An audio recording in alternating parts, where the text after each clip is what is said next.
Friends, welcome back बे on science.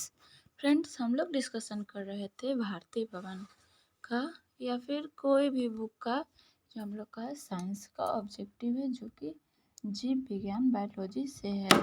तो friends, हम लोग इसके जो फर्स्ट पार्ट है उसमें हम लोग यहाँ देखिए फ्रेंड्स 31 तक जो है हम लोगों ने डिस्कशन कर लिया है।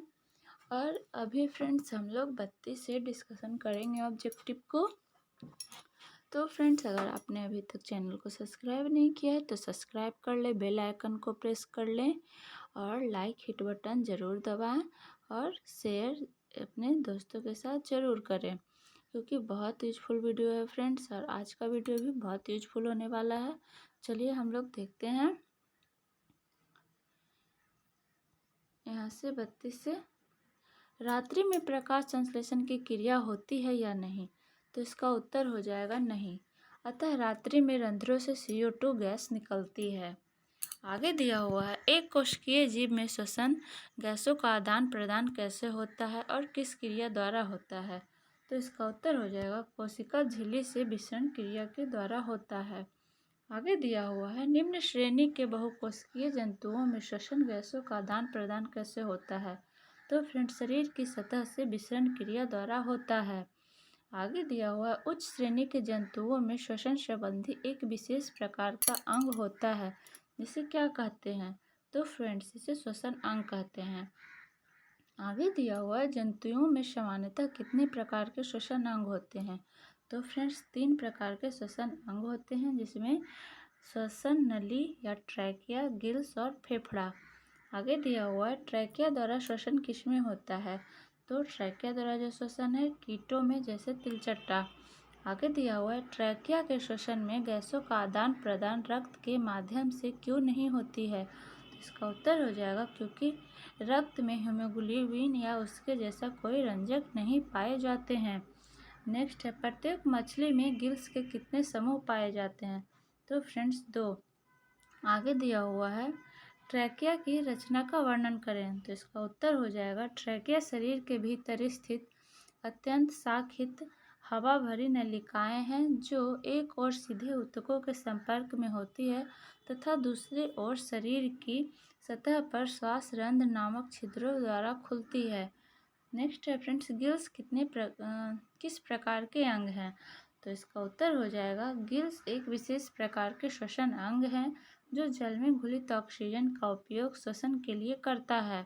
आगे दिया हुआ है, गिल्स कहाँ अवस्थित रहता है? तो सिर के पार्श्व भाग में आँख के ठीक पीछे स्थित होते हैं। नेक्स्ट है फ्रेंड्स, प्रत्येक गिल्स एक चपटी थैली में स्थित रहता है, जिसे क्या कहते हैं? गिल्स कोष्ठ कहते हैं। आगे है फ्रेंड्स, गिल्स कोष्ठ कहाँ खुलती है? तो गिल्स कोष्ठ जो है एक ओर आहार नाल में ग्रसनी में तथा दूसरी ओर शरीर के बाहर खुलता है। आगे दिया है, मछलियों में जल की धारा मुख से कहाँ पहुँचती है? तो फ्रेंड्स, आहार नाल के ग्रसनी में पहुँचता है। वैसे श्वसन जो गिल्स द्वारा जल में होता है क्या कहलाता है? तो फ्रेंड्स, जलीय श्वसन कहलाता है। आगे दिया हुआ है, उच्च वर्गीय जंतुओं में श्वसन के लिए किस अंग का प्रयोग करते हैं? तो फ्रेंड्स, उच्च जंतुओं जो है श्वसन के लिए फेफड़ा का प्रयोग करते हैं, जैसे कि मनुष्य हो गया। आगे दिया हुआ है, वर्ग एम्फीबिया फेफड़े के अतिरिक्त त्वचा तथा मुख ग्रसनी से भी श्वसन करते हैं। एक जीव का नाम बताएं। तो इसका उत्तर हो जाएगा मेढक। आगे दिया हुआ है, नासिका छिद्र, स्वरांत्र, ट्रैकिया तथा फेफड़ा मिलकर एक अंग का निर्माण करते हैं, जिसे क्या कहते हैं? तो फ्रेंड्स, श्वसन अंग कहते हैं। आगे दिया हुआ है, नासिका कहाँ अवस्थित रहता है? तो नासिका जो है मुख द्वार के ठीक ऊपर अवस्थित रहता है। नासिका में 2 गोलाकार छिद्र होते हैं, जिसे क्या कहते हैं? इसे नासिका छिद्र कहते हैं। नासिका छिद्र कहाँ खुलती है? तो इसका उत्तर हो जाएगा, भीतर की 2 अलग अलग नासिका बेसमों में खुलती है। आगे दिया हुआ है, दोनों नासिका बेस में एक ऊंची लंबवत अस्थि की बनी होती है, जो एक दूसरे से पृथक होती है, क्या कहते हैं? तो फ्रेंड्स, इसे नासिका पट्टिका कहते हैं। नासिका बेस्म का छोटा अग्रभाग, जिसमें बाह्य नासिका छिद्र खुलता है, क्या कहलाता है? तो ये प्रघान या प्रकोष्ठ कहलाता है। आगे दिया हुआ प्रकोष्ठ के पीछे नासा बिस्म का छोटा ऊपरी भाग क्या कहलाता है? तो घ्राण क्षेत्र कहलाता है। आगे दिया हुआ प्रकोष्ठ का मध्यम तथा निचला भाग क्या कहलाता है? तो श्वसन क्षेत्र कहलाता है। आगे दिया हुआ है मनुष्य में घ्राण क्षेत्र कैसा होता है? तो फ्रेंड्स अत्यंत छोटा होता है। नासिका बिस्म की दीवार टेढ़ी मेढ़ी घुमावदार प्लेट की तरह होती है, जिसे क्या कहते हैं? तो इसे कांची कहते हैं। आगे दिया हुआ ग्रसनी कहाँ खुलती है? तो फ्रेंड ग्रसनी जो है कंठ द्वार के ठीक नीचे एक छोटी संरचना स्वर यंत्र या लैरिक्स में खुलती है। आगे दिया हुआ लैरिक्स कहाँ खुलती है? तो लैरिक्स जो है ट्रैकिया में खुलती है। आगे दिया हुआ है ट्रैकिया की लंबाई कितनी होती है? तो 11 सेंटीमीटर। आगे दिया हुआ फ्रेंड्स ट्रैकिया का व्यास कितना होता है? 10 mm। आगे है फ्रेंड्स प्रत्येक श्वसन फेफड़े में प्रवेश कर तुरंत किसमें बढ़ जाती है? तो श्वसन नलिकाओं में बढ़ जाती है। आगे दिया हुआ फेफड़े के अंदर प्रत्येक श्वास नलिका पट्टी शाखाओं में बढ़ जाती है, क्या कहलाती है? तो वायु कोष्ठ या वाहिका। आगे है वायु कोष्ठक की वाहिनियाँ किसमें खुलती है? तो वायु कोष्ठ में। नेक्स्ट है मनुष्य की वायु कोश में लगभग कितनी वायु कोश पाई जाती है? तो फ्रेंड्स 3 × 10⁸ पाई जाती है। आगे दिया हुआ है मनुष्य फेफड़े गैसों का आदान प्रदान के लिए कितने वर्ग फीट सतह होते हैं? तो फ्रेंड 400 से 800। आगे दिया हुआ है मनुष्य के फेफड़े कहाँ अवस्थित रहते हैं? तो वक्ष गुहा में रहते हैं। आगे है फ्रेंड्स फेफड़े की रचना कैसी होती है और यह कहाँ अवस्थित रहती है? तो फ्रेंड्स फेफड़े जो है 2 स्पंजी गुलाबी थैलीनुमा रचना है जो हृदय के इधर उधर प्लूरल गुहाओं में स्थित होता है। आगे दिया फ्रेंड्स प्लूरल गुहा के चारों ओर प्लूरल में ब्रेन का पतला आवरण होता है, जिसे क्या कहते हैं? तो पैराइटल प्लूरा कहते हैं। आगे दिया हुआ फ्रेंड्स फेफड़ा तथा प्लूरा के बीच चिकना तरल पदार्थ पाया जाता है जो फेफड़ा के फैलने और फिर वास्तविक रूप में लौटने से होने वाले घर्षण को कम करता है, क्या कहलाता है? म्यूकस। आगे फ्रेंड्स श्वसन कितनी क्रियाओं द्वारा सम्मिलित रूप है? 2। आगे दिया हुआ जब ऑक्सीजन फेफड़े की दीवार में स्थित रक्त कोशिकाओं के दीवार में स्थित रक्त में चला जाता है तो उसे क्या कहते हैं? प्रश्वास कहते हैं। आगे है फ्रेंड्स रक्त से फेफड़े में आने CO2 बची हवा के साथ नासिका छिद्र से बाहर निकल जाते हैं तो इस क्रिया को क्या कहते हैं? उच्छ्वास कहते हैं। प्रश्वास और उच्छ्वास क्या बनाते हैं? तो फ्रेंड्स ये दोनों मिलकर श्वासोच्छ्वास बनाते हैं। सीने में कितनी जोड़ी पसलियाँ पाई जाती है? 12 जोड़ी पाई जाती है। आगे है वक्ष गुहा के पक्ष भाग में एक गुंबद के आकार का एक रचना होता है जिसे क्या कहते हैं? तो फ्रेंड्स इसे डायफ्राम कहते हैं। आगे दिया है वक्ष गुहा को उदर गुहा से अलग करने का कार्य कौन करता है? तो ये जो है काम फ्रेंड्स डायफ्राम करता है। आगे दिया हुआ है वक्ष गुहा के आयतन बढ़ने से फेफड़े में आयतन में क्या परिवर्तन होता है? तो इसका उत्तर हो जाएगा आयतन में वृद्धि होती है। आगे दिया हुआ है उदर गुहा के पेशियों के संकुचन से वक्ष गुहा में क्या परिवर्तन होता है? तो फैलाव होता है। आगे दिया हुआ है वायु प्रकोष्ठों में स्थित वायुमंडलीय हवा में कितना प्रतिशत ऑक्सीजन होता है? 21% होता है। आगे है फ्रेंड्स लाल रुधिर की हीमोग्लोबिन ऑक्सीजन से संयोजन कर किसमें परिवर्तित होता है? तो ऑक्सी हीमोग्लोबिन में। नेक्स्ट दिया हुआ है ऑक्सी हीमोग्लोबिन किसके द्वारा शरीर के विभिन्न भागों में स्थित कोशिकाओं में पहुंचता है? रुधिर परिसंचरण में। आगे दिया हुआ फ्रेंड्स ऑक्सी हीमोग्लोबिन पुनः टूटकर क्या बनाता है? तो ऑक्सीजन तथा हीमोग्लोबिन। आगे दिया हुआ है CO2 ऑक्सीजन से संयोजन कर क्या बनाता है? तो कार्बोक्सी हीमोग्लोबिन। आगे दिया हुआ है फ्रेंड्स कार्बोक्सी हीमोग्लोबिन परिसंचलन के द्वारा कहाँ पहुँचता है? तो फ्रेंड्स फेफड़ा में पहुँचता है।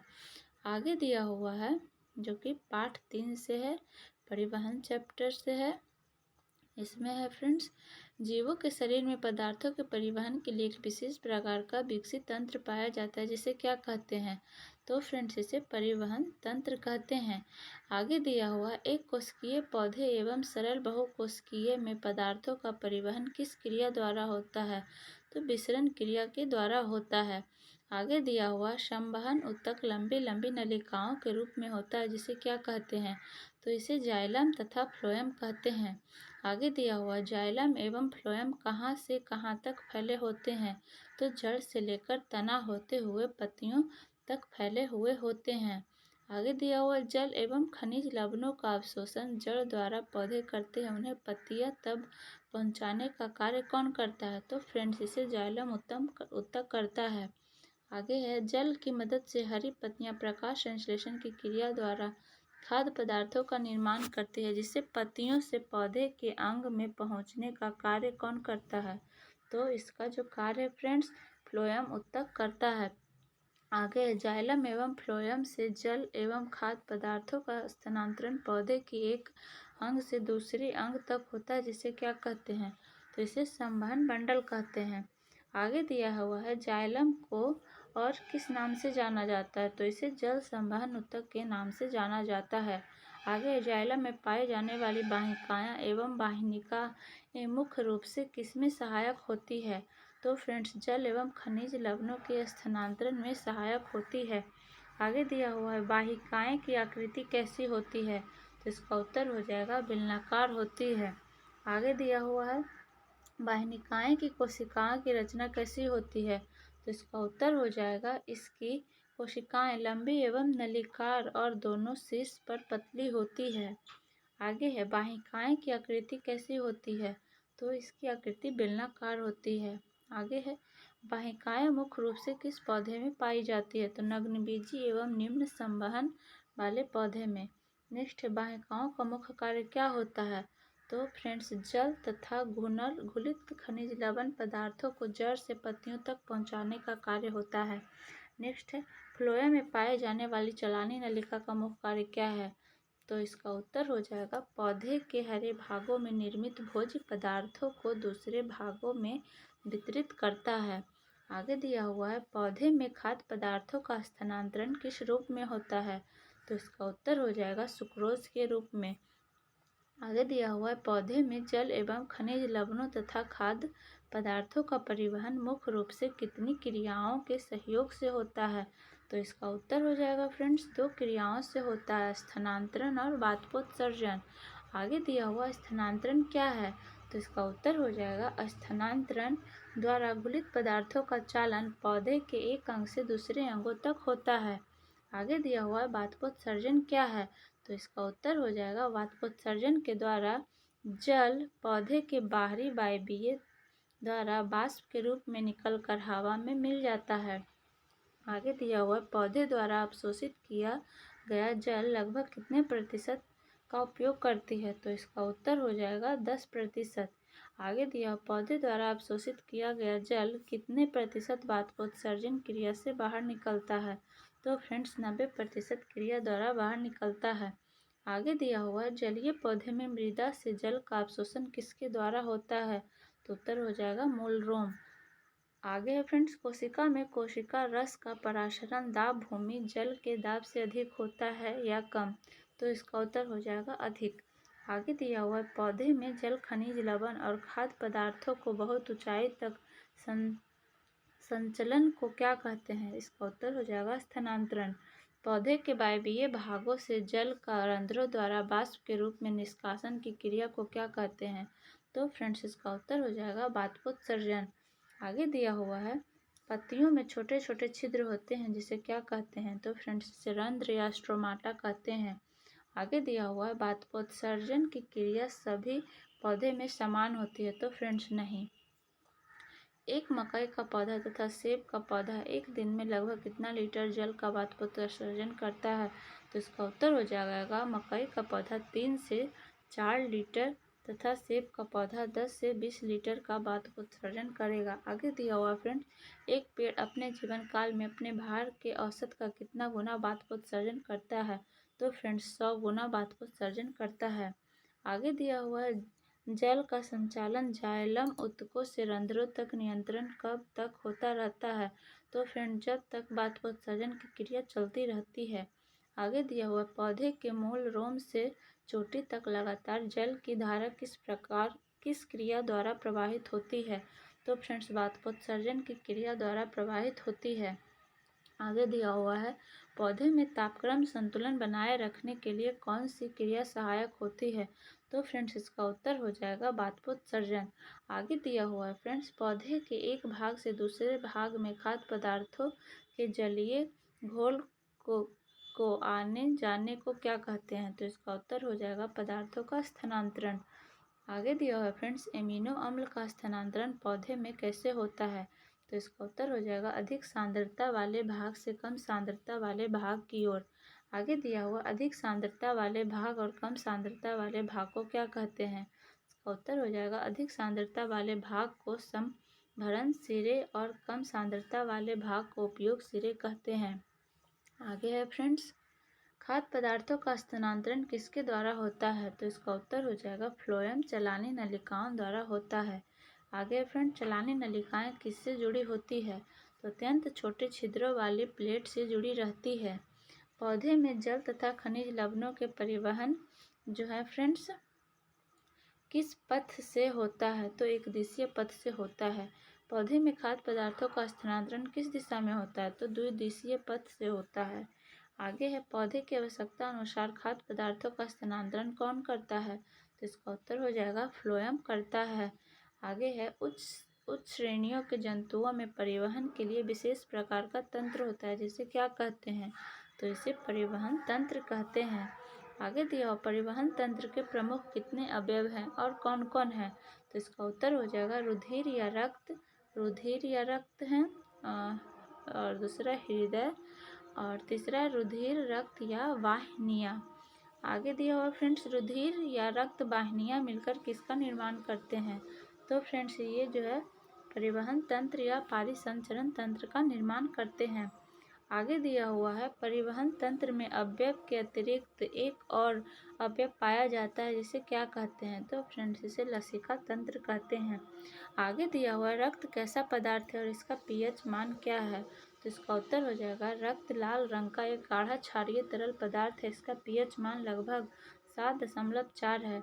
आगे है रक्त को और किस नाम से जाना जाता है? तो तरल संयोजी ऊतक के नाम से जाना जाता है। आगे रक्त कितने प्रमुख घटकों से बना होता है? तो फ्रेंड्स 2 प्रमुख घटकों से बना होता है जिसमें एक है तरल भाग और दूसरा है ठोस भाग। आगे दिया हुआ है रक्त के तरल भाग को क्या कहते हैं? तो रक्त के तरल भाग को फ्रेंड्स प्लापिका कहते हैं या प्लाज्मा कहते हैं। प्लाज्मा क्या है? तो फ्रेंड्स प्लाज्मा जो है हल्के पीले रंग का एक चिपचिपा द्रव्य है जो आयतन के हिसाब से पूरे रक्त का 55% होता है। आगे दिया हुआ है प्लाज्मा में क्या क्या मौजूद रहते हैं? तो फ्रेंड्स प्लाज्मा में करीब 90% जल, 7% प्रोटीन, 0.9% अकार्बनिक लवण और 0.18% ग्लूकोज, 0.5% वसा, शेष अन्य कार्बनिक पदार्थ होते हैं। आगे दिया हुआ प्लाज्मा में उपस्थित प्रोटीन को क्या कहते हैं? तो इसे प्लाज्मा प्रोटीन कहते हैं। आगे प्लाज्मा प्रोटीन में क्या क्या मौजूद रहता है? तो फ्रेंड्स इसे फाइब्रिनोजिक, प्रोथोविन तथा हिपैरिन कहते हैं। आगे दिया हुआ है रक्त जमने की क्रिया को फाइब्रिनोजिन प्लाज्मा से अलग हो जाते हैं तब प्लाज्मा का बचा शेष भाग क्या कहलाता है? तो फ्रेंड्स ये जो है सीरम कहलाता है। आगे दिया हुआ है आयतन के हिसाब से रक्त कोशिकाएं कुल रक्त का करीब कितना प्रतिशत है? तो ये जो है फ्रेंड्स 45% है। आगे दिया हुआ है लाल रक्त कोशिकाओं में एक विशेष प्रकार का प्रोटीन वर्णक पाया जाता है जिसके कारण रक्त लाल दिखाई देता है तो क्या कहलाता है? ये जो है फ्रेंड्स हीमोग्लोबिन कहलाता है।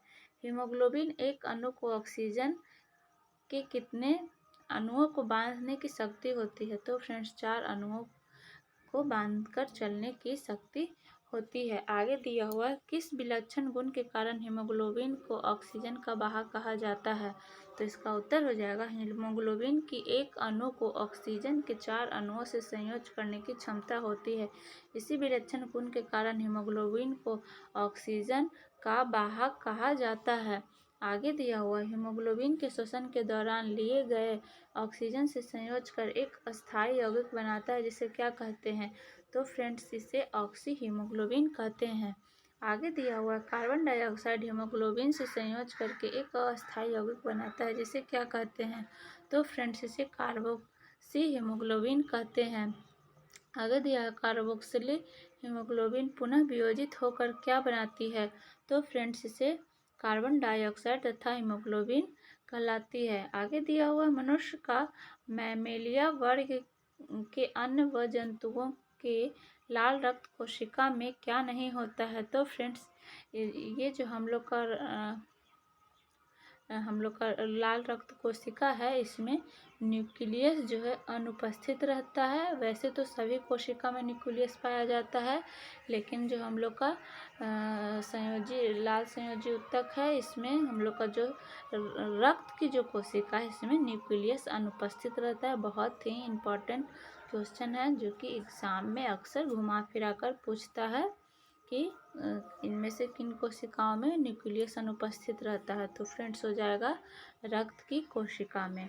आगे दिया हुआ है, रक्त पट्टिकानु कौन को और क्या कहा जाता है? तो फ्रेंड्स, बिंबाणु या थ्रोम्बोसाइट कहा जाता है। आगे दिया हुआ, रक्त को थक्का बनने में कौन सहायक होता है? तो रक्त पट्टिकानु। मनुष्य का हृदय कैसा होता है? मनुष्य का हृदय का अत्यंत कोमल मांसल संरचना है। मनुष्य का हृदय कहाँ अवस्थित रहता है? तो फ्रेंड्स, मनुष्य का हृदय वक्ष गुहा में मध्य में पसलियों के नीचे तथा दोनों फेफड़े के बीच स्थित होता है। आगे दिया, मनुष्य के हृदय की संरचना कैसी होती है? तो फ्रेंड्स, मनुष्य के हृदय का आकार तिकोना होता है।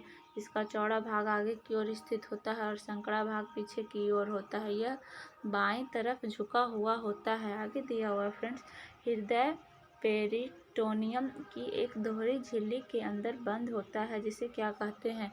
तो फ्रेंड्स, इसे हृदय आवरण या पेरिकार्डियम कहते हैं। पेरिकार्डियम के दोनों झिल्लियों के बीच गुहा को क्या कहते हैं? तो पेरिकार्डियल गुहा कहते हैं। पेरिकार्डियल गुहा में द्रव भरा होता है, जिसे क्या कहते हैं? तो फ्रेंड्स, इसे पेरिकार्डियल द्रव कहते हैं। आगे दिया हुआ है, पेरिकार्डियल का मुख्य कार्य क्या है? तो इसका उत्तर है, हृदय के बाहरी आघातों से बचाना तथा हृदय गति के दौरान पेरिकार्डियल झिल्ली के बीच होने वाले घर्षण से सुरक्षा करना होता है। आगे दिया हुआ है फ्रेंड्स, मनुष्य तथा मैमेलिया वर्ण के अन्य जंतुओं में कितने बेस्म होते हैं?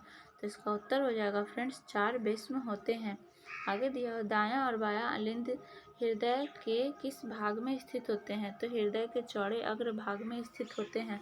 आगे दिया हुआ फ्रेंड्स, बायां और दायां अलिंद एक दूसरे से किसके द्वारा अलग होते हैं? तो फ्रेंड्स, इसका उत्तर हो जाएगा, विभाजिका तथा सेप्टम के द्वारा होते हैं। सेप्टम को और क्या कहा जाता है? तो अंतरा अलिंद भित्ति कहा जाता है। आगे दिया हुआ, दायां और बायां निलय हृदय के किस भाग में स्थित होता है? तो इसका उत्तर हो जाएगा, हृदय के संकरे पश्च भाग में स्थित होता है। आगे दिया हुआ है फ्रेंड्स, दायां और बायां निलय किसके द्वारा अलग होता है? तो अंतरा निलय भित्ति के द्वारा अलग होता है। आगे, दायां अलिंद और बायां अलिंद में एक छिद्र होता है, जिसे क्या कहते हैं? तो उसे फ्रेंड्स दायां अलिंद निलय कहते हैं। आगे दिया हुआ, बायां अलिंद और बायां निलय में एक छिद्र होता है, जिसे क्या कहते हैं? तो फ्रेंड्स, इसे बायां अलिंद निलय छिद्र कहते हैं। आगे दिया हुआ फ्रेंड्स, दायां अलिंद छिद्र को क्या कहते हैं? तो त्रिदली कपाट कहते हैं। आगे दिया हुआ फ्रेंड्स, बायां अलिंद छिद्र को क्या कहते हैं? तो द्विदली कपाट कहते हैं। आगे दिया हुआ फ्रेंड्स, दायां निलय से आगे भाग की बाईं ओर से एक बड़ी चाप निकलती है, जिसे क्या कहते हैं? तो फुसफुस चाप कहते हैं। आगे दिया हुआ है फ्रेंड्स, फुसफुस चाप के निकलने के स्थान पर कितने वाल्व होते हैं? तो 3 अर्धचंद्राकार वाल्व होते हैं। आगे फ्रेंड्स, फुसफुस चाप आगे की ओर किस में बढ़ जाती है? तो दाईं और बाएं फुसफुस धमनियों में बढ़ जाती है। महाधमनी के उद्गम स्थान पर किसका आकार वाल्व होते हैं? तो फ्रेंड्स इसका उत्तर हो जाएगा अर्धचंद्राकार वाल्व।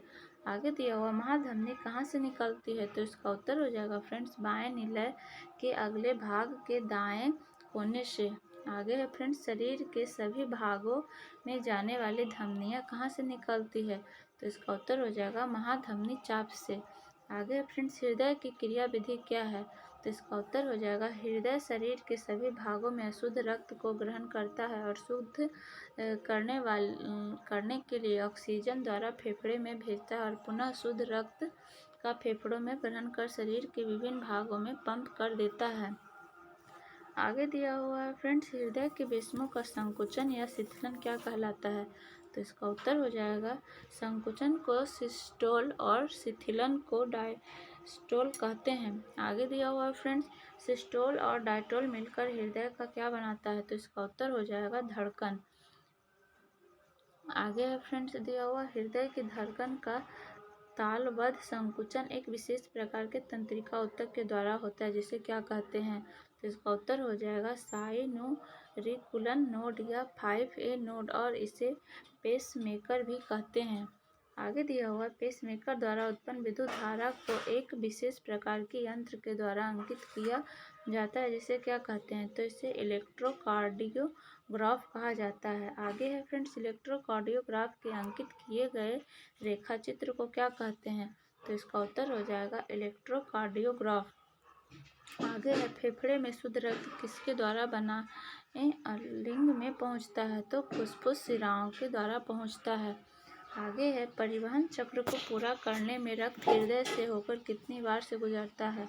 तो 2 बार से गुजरता है। आगे दिया हुआ है फ्रेंड्स परिवहन का चक्र अर्थात हृदय से भरना या उसमें बाहर निकलना क्या कहलाता है? तो हृदय चक्र कहलाता है। आगे दिया हुआ रक्त के परिवहन के लिए शरीर में कितने प्रकार की रक्त धमनियाँ होती है और कौन कौन? तो इसका उत्तर हो जाएगा 3 धमनियाँ, रक्त कोशिकाएं और शिराएं।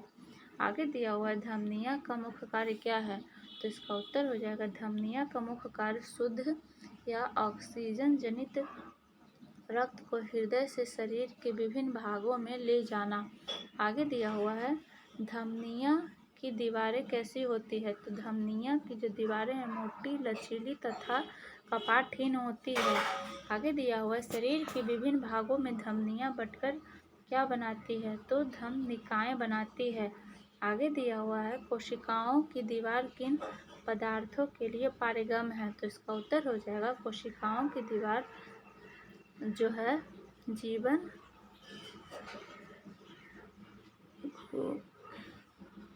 भोज पदार्थों के लिए एवं उत्सर्जी पदार्थ ऑक्सीजन तथा कार्बन डाइऑक्साइड पदार्थों के लिए पारगम है। दिया हुआ फ्रेंड्स देखिए कोशिकाओं की दीवार जो है जलित खुलित हुए भोज्य पदार्थों के लिए एवं उत्सर्जी पदार्थ ऑक्सीजन तथा कार्बन डाइऑक्साइड पदार्थों के लिए पारगम्य है। आगे दिया हुआ है विभिन्न शिराएं आपस में जुड़कर क्या बनाती है? तो शिरा बनाती है। आगे है विभिन्न कोशिकाएं पुनः जुड़कर क्या बनाती है? तो सिरिकाएं बनाती है। सिरिकाएं का मुख्य कार्य क्या है? तो शिराएं अशुद्ध या अविऑक्सीजन रक्त को विभिन्न अंगों से हृदय की ओर ले जाती है। शिरा की दीवार कैसी होती है? तो धमनी की अपेक्षा पतली होती है। ऊतक कोशिकाओं के बीच स्थित WBC सहित रक्त प्लाज्मा को क्या कहते हैं? तो फ्रेंड्स ऊतक जो है कोशिकाओं के बीच स्थित WBC सहित रक्त प्लाज्मा को ऊतक द्रव या लसिका अथवा लिम्फ कहते हैं। आगे दिया हुआ है महाधमनी एवं उनकी मुख्य शाखाओं में रक्त प्रवाह के दाब को क्या कहते हैं? तो रक्तचाप कहते हैं। आगे दिया हुआ फ्रेंड्स लसिका में रक्त की अपेक्षा प्रोटीन की मात्रा कम होती है या अधिक? तो फ्रेंड्स कम होती है। आगे दिया हुआ रक्त पर दबाव किसके कारण होता है और इस दबाव को क्या कहते हैं? इसका उत्तर हो जाएगा नीलियों के संकुचन के कारण होता है और इस दाब को सिस्टोलिक प्रेशर कहते हैं। आगे है फ्रेंड्स सिस्टोलिक प्रेशर कितना होता है? तो 120 mm पारे के स्तंभ के द्वारा उत्पन्न दाब के बराबर होता है। निलय के शिथिलन या प्रसारण से उत्पन्न दबाव को क्या कहते हैं? तो तो फ्रेंड्स इसका उत्तर हो जाएगा डायस्टोलिक प्रेशर कहते हैं। आगे दिया हुआ समान मनुष्य या स्वस्थ व्यक्ति के समान स्थित सिस्टोलिक प्रेशर और डायस्टोलिक प्रेशर कितना होता है? तो फ्रेंड्स 120/80 होता है। आगे दिया हुआ है रक्त की माप एक विशेष प्रकार के उपकरण के द्वारा की जाती है जिसे क्या कहा जाता है? तो सिग्फेनोमीटर या रक्त दाब मापी कहा जाता है। सामान्य से अधिक उच्च रक्तदाब को क्या कहते हैं? हाइपरटेंशन कहते हैं। आगे है फ्रेंड्स पार्ट 4 से उत्सर्जन। इसका हम लोग ऑब्जेक्टिव देखते हैं। जीवों के शरीर में उपापचय क्रियाओं के फलस्वरूप उत्पन्न अपशिष्ट पदार्थों को क्या कहते हैं? तो फ्रेंड्स उत्सर्जन कहते हैं। आगे दिया शरीर में होने वाली विभिन्न जैव रासायनिक क्रियाएं इस माध्यम से होती है, जलीय माध्यम से होती है। शरीर में जल की मात्रा का संतुलन किस क्रिया द्वारा होता है? तो फ्रेंड्स जल संतुलन के द्वारा होता है। आगे जंतुओं के शरीर में बनने वाले सबसे प्रमुख उत्सर्जित पदार्थ क्या है? तो CO2 यानी कि कार्बन डाइऑक्साइड है।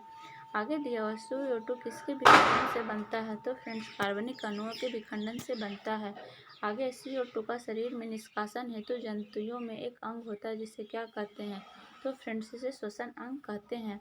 आगे दिया हुआ है जो शरीर के लिए अनावश्यक एवं विषाक्त होते हैं वे क्या कहलाते हैं? तो फ्रेंड्स ये जो हैं उत्सर्जित पदार्थ कहलाते हैं। आगे है प्रोटीन का तथा एमिनो अम्ल के विखंडन के फलस्वरूप नाइट्रोजनी पदार्थ से क्या क्या बनते हैं? तो फ्रेंड्स अमोनिया, यूरिया और यूरिक अम्ल बनते हैं। आगे है प्रोटीन के विखंडन से शीघ्रता से बनने वाला पदार्थ कौन है? तो इसका उत्तर हो जाएगा अमोनिया यानी कि NH3।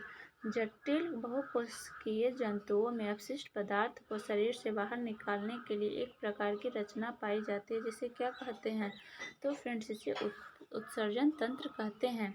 आगे निम्न श्रेणी के जंतुओं में उत्सर्जी यंत्र होते हैं या नहीं? तो फ्रेंड्स नहीं होते हैं।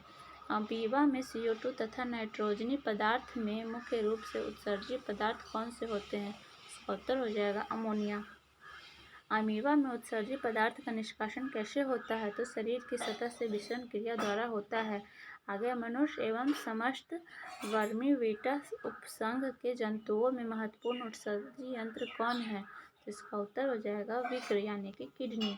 आगे दिया हुआ फ्रेंड्स विक्र के संबंध में अन्य रचनाएं का नाम लिखे जो उत्सर्जन में भाग लेते हैं। तो इसका उत्तर हो जाएगा मूत्रवाहिनी, मूत्राशय तथा मूत्रमार्ग। मनुष्य में कितने विक्र होते हैं? तो फ्रेंड्स एक जोड़ा यानी कि 2 विक्र होते हैं। 2 किडनी हम लोग कहते हैं। विक्र कहाँ स्थित रहता है? तो इसका उत्तर हो जाएगा उदर गुहा के पृष्ठीय देह भित्ति से सटे हुए कशेरुकी दंड के दोनों ओर स्थित होता है। आगे दिया हुआ है बायां विक्र कहाँ स्थित होता है? तो इसका उत्तर हो जाएगा बायां विक्र जो है दाएं विक्र की अपेक्षा थोड़ा ऊपर की ओर स्थित होता है। आगे है विक्र कैसा होता है? तो इसका उत्तर हो जाएगा विक्र ठोस गहरे भूरे लाल रंग का होता है तथा इसका आकार सेम के बीज के समान होता है। आगे दिया हुआ विक्र की लंबाई, चौड़ाई एवं मोटाई कितनी होती है? तो इसका उत्तर हो जाएगा विक्र की लंबाई, चौड़ाई और मोटाई निम्नलिखित 10 सेंटीमीटर, चौड़ाई जो है 5 से 6 तथा मोटाई 2.5 से 4 सेंटीमीटर होता है। आगे है विक्र की बाहरी सतह तथा भीतरी सतह क्या कहलाता है? इसका उत्तर हो जाएगा विक्र की बाहरी सतह उत्तरोत्तर तथा भीतरी सतह नन्हेतर कहलाता है। आगे विक्र की भीतरी सतह नोदर सतह को और किस नाम से जाना जाता है? तो हाइलम के नाम से जाना जाता है। आगे फ्रेंड्स किसी जगह से विक्र धमनी विक्र को प्रवेश कराती है? तो नतेदर सतह या हाइलम से। आगे है मूत्रवाहिनी का शीर्ष भाग जो वृक्क से बाहर निकलता है थोड़ा मोटा होता है क्या कहते हैं? मूत्रवाहिनी की श्रेणी कहते हैं। आगे है फ्रेंड्स मूत्रवाहिनी पीछे की ओर कहाँ खुलती है? तो मूत्राशय में खुलती है। आगे दिया मूत्राशय का आकार कैसा होता है? इसका उत्तर हो जाएगा मूत्राशय जो नाशपाती के आकार की पतली दिवाखाली एक थैली के समान होती है। आगे मूत्राशय कहाँ स्थित रहता है? तो उदर के पीछे भाग में रेक्टम के नीचे स्थित रहता है। मूत्र मार्ग किसके द्वारा शरीर से बाहर निकलता है? तो मूत्र द्वार के द्वारा बाहर निकलता है। आगे फ्रेंड्स मूत्रवाहिनियों के मुख से मूत्र मार्ग के तिनकोने क्षेत्र को क्या कहते हैं? तो मूत्राशय या ट्राइगेन कहते हैं। आगे दिया हुआ है फ्रेंड्स, वृक्क की आंतरिक रचना क्या है? तो इसका उत्तर हो जाएगा, प्रत्येक वृक्क बाहर से संयोजी ऊतक तथा आरेखित पेशियों से बना होता है, एक पतले कैप्सूल से ढका होता है। आगे दिया हुआ है, प्रत्येक वृक्क बाहरी तथा भीतरी भाग को क्या कहते हैं? तो इसका उत्तर हो जाए, प्रत्येक वृक्क बाहरी भाग को प्रतस्थ भाग तथा भीतरी भाग को अन्तः भाग कहते हैं।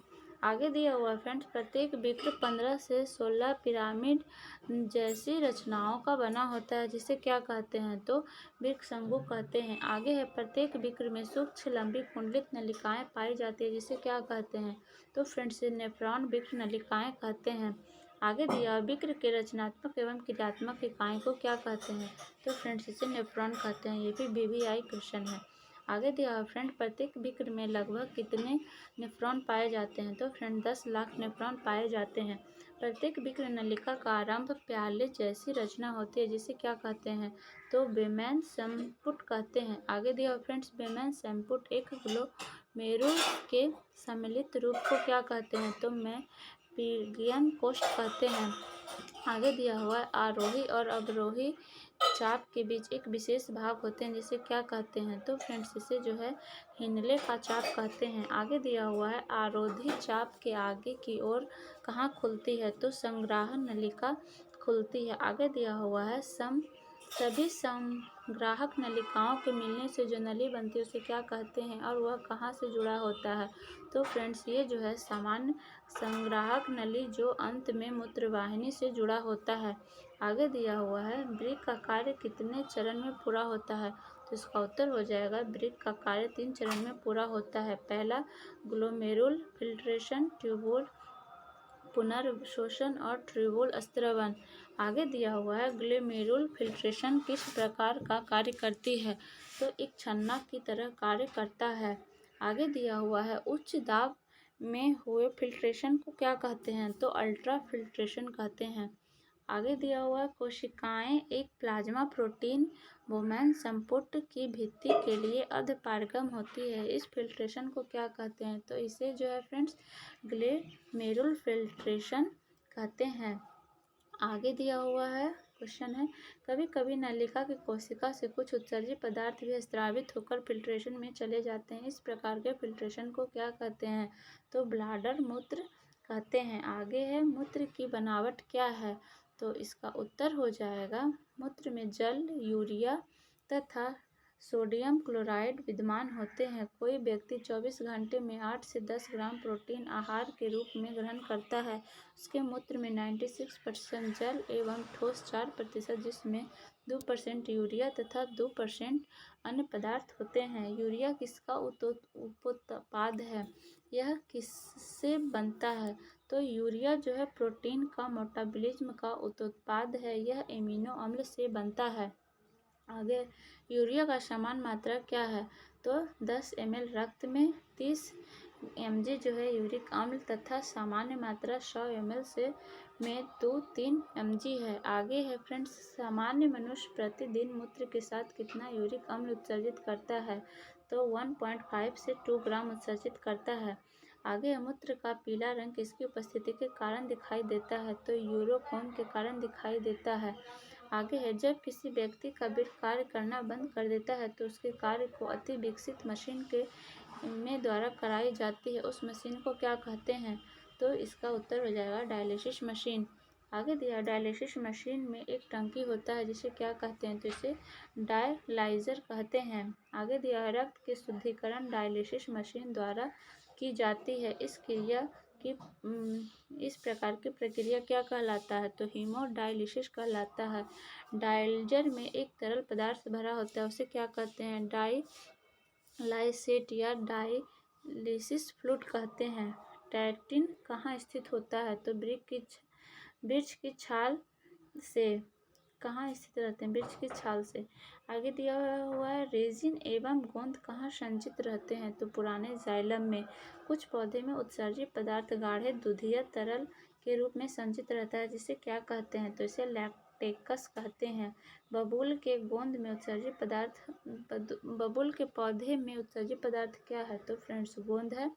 आगे दिया हुआ है जलीय पौधे अपना उत्सर्जित पदार्थ को कहाँ तक किस क्रिया द्वारा निष्कासित करते हैं? तो विसरण क्रिया द्वारा निष्कासित करते हैं। आगे चीड़ के पौधे में उत्सर्जित पदार्थ क्या है? तो रेजिन है। फ्रेंड्स ये था हमारा यहाँ तक ऑब्जेक्टिव क्वेश्चन, जो कि हम लोगों ने चैप्टर 4 तक उत्सर्जन पार्ट तक जितने भी ऑब्जेक्टिव हो सकते थे हम लोगों ने डिस्कशन कर लिया। तो फ्रेंड्स वीडियो को ज़रूर एक हिट बटन लाइक दें और अपने दोस्तों के साथ ज़रूर शेयर करें, क्योंकि बहुत इंपॉर्टेंट ऑब्जेक्टिव क्वेश्चन है फ्रेंड्स। और अभी तक सब्सक्राइब नहीं किया है तो ज़रूर से ज़रूर सब्सक्राइब कर ले, बेल आइकन को प्रेस कर ले, ताकि हमारे सारे वीडियोज़ के अपडेट आपको समय समय पर मिलते रहें। हम इसी तरह के एजुकेशन से रिलेटेड जो है फ्रेंड्स वीडियो लाते रहेंगे। तो फिर फ्रेंड्स मिलते हैं हम लोग अगले नेक्स्ट वीडियो में। तब तक पढ़ते रहिए और फ्रेंड्स कामयाब होते रहिए।